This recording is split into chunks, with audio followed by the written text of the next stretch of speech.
Welcome to In Focus, where we go one-on-one with the Republican field of presidential candidates. I'm Tara Wall, your host. He's a United States Air Force veteran, a former farmer, and longest-serving governor of the Lone Star State. I sat down with Rick Perry to talk about why he wants your nomination for president and a few things you probably didn't know.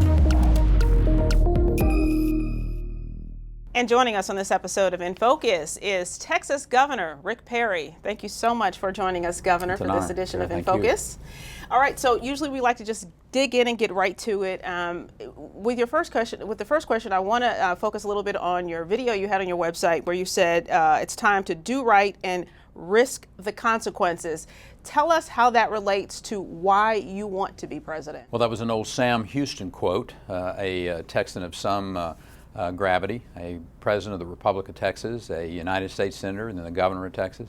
I think this is going to be a show me, don't tell me election. This is a time after what have been 8 years of a young, inexperienced United States senator who's gotten us really off track in this country economically and then obviously in the foreign policy field.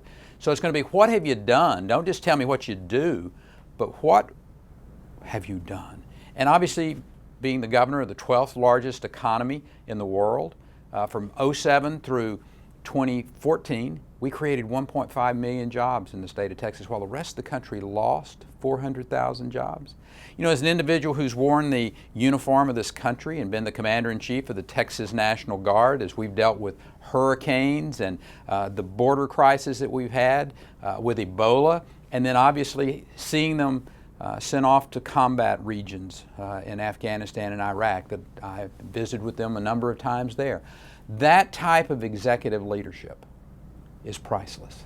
And I think if ever there was a time in America's history that Americans are sitting back and going, we really need someone who has a record of success, then I'll lay mine out and suggest that it's as good as anybody that's going to be trying to be the next president of the United States.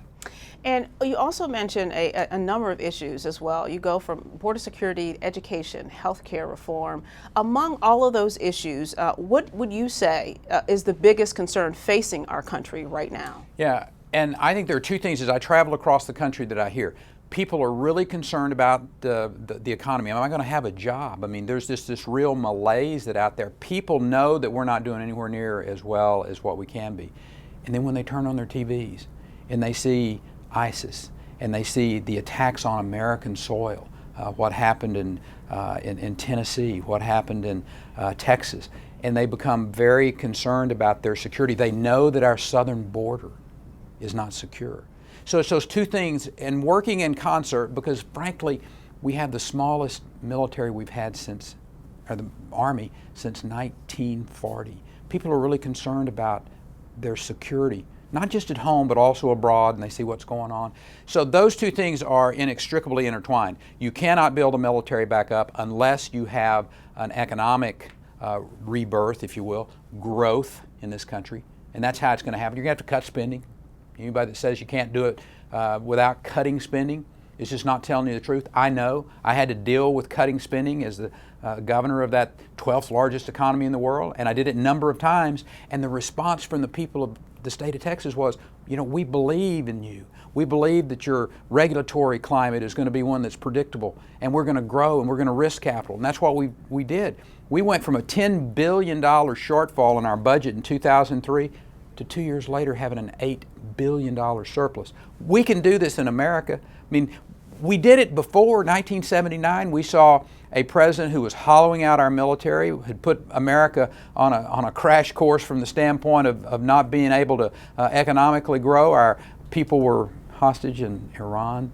But 10 years later, because we elected a president who believed in America, who inspired Americans, who let Americans keep more of what they work for, and we grew, and we saw the Berlin Wall fall and Soviet communism start to be defeated. We can do this again. We just need a leader who has faith in the American people, who has a vision and can implement it, who's done it before. So it sounds like economy is job number one for you.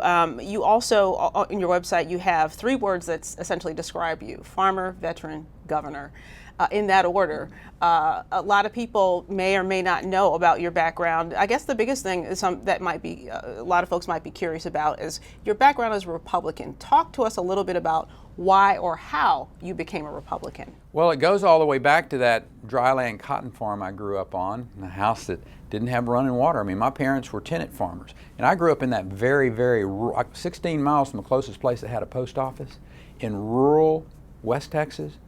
I never met a Republican until I was up in my 20s. I mean, I went to Texas A&M and then went off to the Air Force and flew around the world. And, you know, I finally met some people that would admit to be a Republican while I was in the Air Force. And I came back home, and we saw that period of time when America was making a transition. They had seen this extraordinary person in 1976, my father, who was elected 7 times on the Democrat ticket as a county commissioner.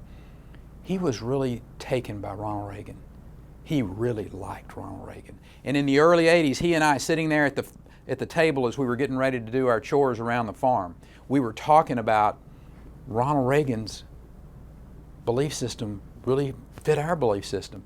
So that's when I made that transition in the mid-80s.